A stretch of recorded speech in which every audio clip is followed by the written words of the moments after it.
Këtë javë janë bërë 3 vjet nga koha kur 10 gjyqtare prokuror serb dhe ndërheqje njëjtë si zyrtarët policore kryetarët e komunave në veri. Mirëpo ndërheqjet e gjyqtarëve e prokurorëve tash 3 vjet nuk janë shqyrtuar nga Këshilli Prokurorial e ai gjyqësor. Në KPK nuk treguan për mosmiratimin e ndërheqjeve, por thanë se nuk kanë pranuar ndonjë kërkesë zyrtare për rikthimin e prokurorëve në vendet e tyre të punës.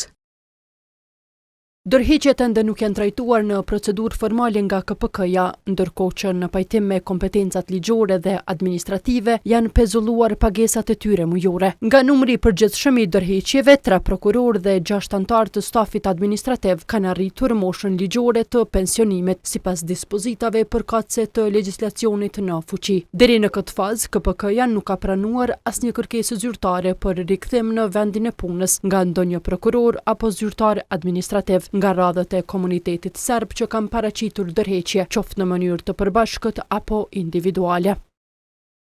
Në KPK thanë se i kanë ndërmarrë masat e nevojshme për të garantuar funksionalitetin e prokurorisë themelore në Mitrovicë.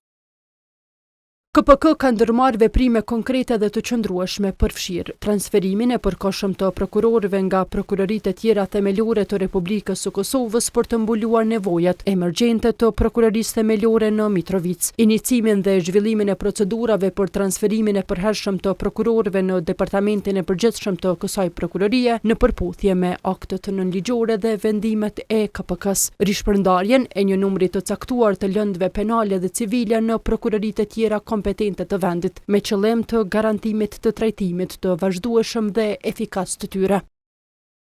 Ndërheqjet nuk janë trajtuar as në Këshillin Gjyqësor të Kosovës, mirëpo në këtë institucion nuk kanë kthyer përgjigje në pyetjet e kohës. E në gjykatën themelore në Mitrovicë thanë se ndërheqjet e gjyqtarëve kanë ndikuar në funksionimin e gjykatës vetëm në muajt e parë të ndërheqjeve.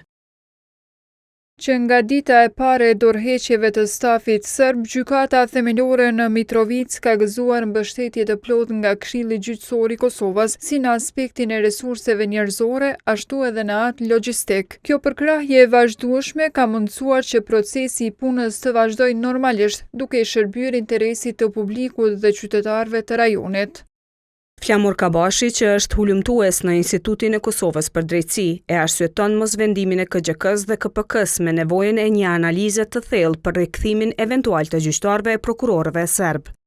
Vlerësimi i rikthimit të tyre në institucionet të drejtësisë gjithmonë duhet më bë një analizë thokë, një analizë saktë dhe e qartë që mos më dëmtu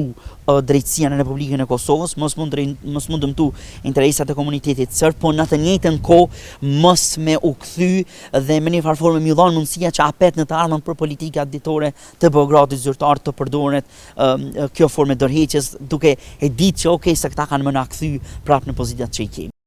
Për të kundërshtuar vendimet e qeverisë së Kosovës për ndalimin e targave ilegale serbe, gjyqtarët e prokurorët serb në nëntor të vitit 2022 i u bashkuan zyrtarëve të tjerë serb në komunat të veri për të dhënë ndërheqje nga postet e tyre.